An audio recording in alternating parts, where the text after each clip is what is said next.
Thanks, this is me. So I'm going to put this up on YouTube. Please. Yeah. Audit it very well. Nigerians are the ones subsidizing them. They're not subsidizing Nigeria. Enough of the subsidy to the rich. Enough of the break. Welfare to the rich. Enough of it. It's happening all over the world. Just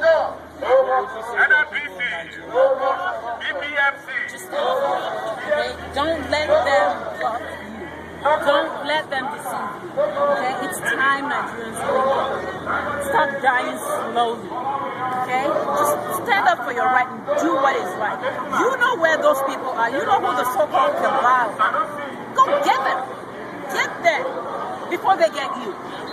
It's about survival. The cabal either survive or Nigeria survives. Stop calling them illustrious sons and daughters. They are not sons and daughters of Nigeria. Anyone who will rape their mother is not fit to be called a child of the nation. If you were raping a nation, you're not a child of that nation. You're a traitor and should be treated as such. What do you think about the general strike?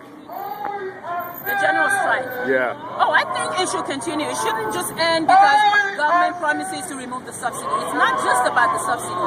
The subsidy is just a catalyst. Okay? It's just a catalyst. Right. This has been brewing underneath, and it's time for us to just fight it to the end. Just fight. Hang in there, Nigerians. Yeah. You think they'll shut down the oil terminals? They should do that, shouldn't they? You know what? I've always maintained that the oil has been a curse, actually, to Nigeria. Everybody wants to just sit back and relax off of oil. What happened to all the resources Nigeria had before we discovered oil? What happened to the pyramids in the north? What happened to cocoa? What happened to all the other natural resources? All of it got neglected because of oil. Enough, people. Enough.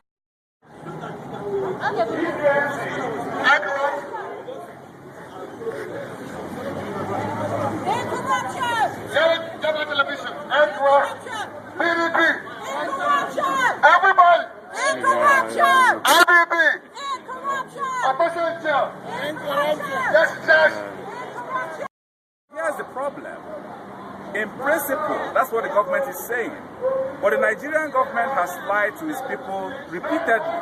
And the Nigerian people are tired about being lied to. In principle, the average Nigerian has no problem paying $145 or 145 naira for a barrel or for a liter of petrol. But they want that money to be used for the purpose for which it is intended. That is the problem. We do not believe anybody in the cabinet. It doesn't even console Nigerians that Kolade is placed ahead of the panel that is going to spend the proceeds of oil subsidy removal. That doesn't comfort Nigerians because we believe that we cannot keep relying on personalities. We need a system of checks and balances. We need to know exactly how much is being saved from the subsidy removal. That amount of money has to be published on the internet, available to every Nigerian. And that money has to be used for one purpose only, which is providing roads for the Nigerian people. And there has to be a law that has punishment close to capital punishment for any idiot who will now go and embezzle these proceeds of subsidy.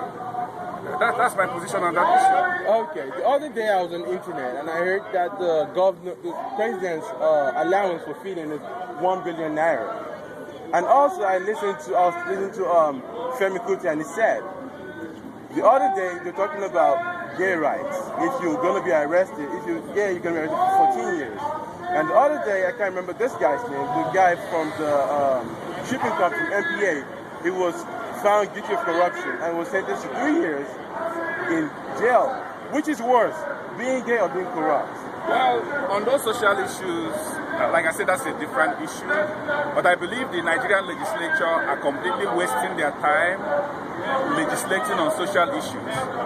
Be it gay rights, be it women wearing trousers, that's a waste of their time. Nigeria has serious problems. Right? So If there were trust, we would say, okay, maybe we'll believe the government. So the issue now is this. Rather than discussing the actual issue, the problem has turned to, is it believable that there's subsidy or not? So unless we know in a credible and convincing way that there's subsidy, I do not think there's justification for removal. The claim of subsidy is rampant. As far as I'm concerned, there is no subsidy. Do you think the problem is just the subsidy removal, or the whole system is overhauled? It goes beyond subsidy. For instance, look at the timing. The timing, coincides when we have Boko Haram, when we have killings, when we have uprising in Nigeria. You are not addressing the issue. You are going to something that affects the pocket of everyone. This is a failure. You see, what they are presenting is a situation of a failed state. You are not getting the actual thing that plays the people. Now, what is the justification for removing the subsidy? The initial justification was that a cabal, a small group of people that are identifiable, were making the system. The government has the responsibility, the government has the wherewithal to go after the cabal, address them, arrest them. They've not been brought to corruption. So government is saying we cannot go after this clique of people who are holding the country to ransom. So what we do is that we will inflict pains on everyone. So it's like blaming the victim. The innocent man on the street is the victim of the manipulation and perpetration by the cabal. Instead of going after the cabal, you are inflicting a second wound on the victim.